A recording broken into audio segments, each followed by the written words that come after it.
Defence में जाने की उनकी इच्छा कैसे की गई? डिफेंस के जाने के लिए घर वालों का कैसा जो है पाठिंबा था? डिफेंस जाने की इच्छा उसके दादाजी के पूर्व से ही चलता था। उनके घर में, काले के घर में सब राष्ट्रीय प्रेम वाले ही है। इसलिए चाचा को लगता था, 3 चाचा है तो सबको लगता है बच्चों ने जाना चाहिए। हमने तो बहुत ट्राई किया, हमको कोई यश नहीं मिला, लेकिन बच्चे तो जा सकते हैं। बच्चों को बहुत उन्होंने प्रोत्साहित किया और उनसे हर वक्त जब जब मिलेंगे तब तक उनके माइंड सेट तैयार करते, ब्रेन वॉशिंग करते थे, उनको हर तरह के सवाल पूछते थे और ऐसा तैयार किया उनको कि वो कोई भी इंटरव्यू दे लेगा तो बच्चे 100 से 100% मार्क्स मिल सकते हैं। डिफेंस में जाते वक्त घर में कैसा माहौल था? जब डिफेंस ज्वाइन किया, जब अचीवमेंट थी, तब कैसा माहौल था? घर में माहौल तो ठीक है, लेकिन माँ का मन तो दुखी होता है। बच्चा दूर जाता है।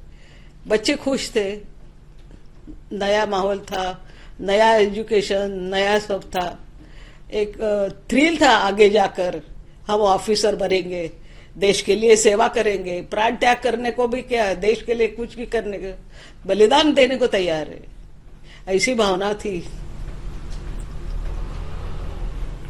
आज उनका दुखद जो है, जो खबर आई तभी क्या खबर आई तभी तो धक्का लगा, बहुत बड़ा हादसा लगा। विश्वास ही नहीं कर सकते, अभी भी नहीं लगता है। उन्होंने चेहरा बराबर देखा नहीं है। वैभव ही है, वैभव जिंदा है, वैभव गया नहीं है। वैभव का चेहरा उन्होंने दिखाया तक नहीं है अभी तक। ऐसा लगता है कोई दूसरा ही आदमी होगा जिसको वैभव बोल के उन्होंने वैभव बोला है। लेकिन डिफेंस कभी गलती नहीं करती है, जो सच है वही सामने आता है, लेकिन मन तैयार नहीं है। वैभव हमसे गया ही नहीं है, वो हमारे इसमें ही है। आज तक से बचपन से हमने उसको कंधे पर खेला है, बच्चों को लाड़ प्यार से बड़ा किया है, खाना खिलाया है, क्या नहीं किया बच्चों के लिए। बम्बई में आते थे, घूमते फिरते थे, सब बहुत मजा करते थे। ऐसा लगता ही नहीं है हमको कि वैभव गया। जैसे सब न्यूज आई हम तो हड़बड़ा गए, एकदम से शॉक बैठा एकदम। उनके दिल में जो है वो फील्ड वर्क हमेशा आखिरी तक उनके दिल में फील्ड वर्क था, तो वो टेबल जॉब नहीं कर पाए।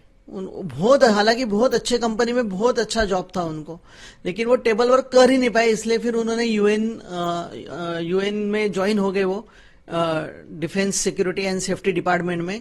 लेकिन उनका पहला ही पोस्टिंग गाजा में आ गया और गाजा में आने के बाद, हालांकि मैं बता सकता हूँ, मेरी जब गाजा निकल रहे थे, मैंने उनको व्हाट्सएप पे मैसेज किया था और उसमें आखिरी में लिखा था कि come with peace at Gaza. तो वो शायद गाजा में आजकल में पीस आ जाएगा, लेकिन भैया नहीं आए। मेरा आखिरी मैसेज वही था उनसे, आखिरी बार मैं वही उनको बोला था, come with peace at Gaza, लेकिन भैया नहीं आ पाए। अब पीस कब आएगा मालूम नहीं, कि पीस अगर आता है तो उसमें वैभव भैया का बलिदान, ये बलिदान के कारण ही पीस आएगा।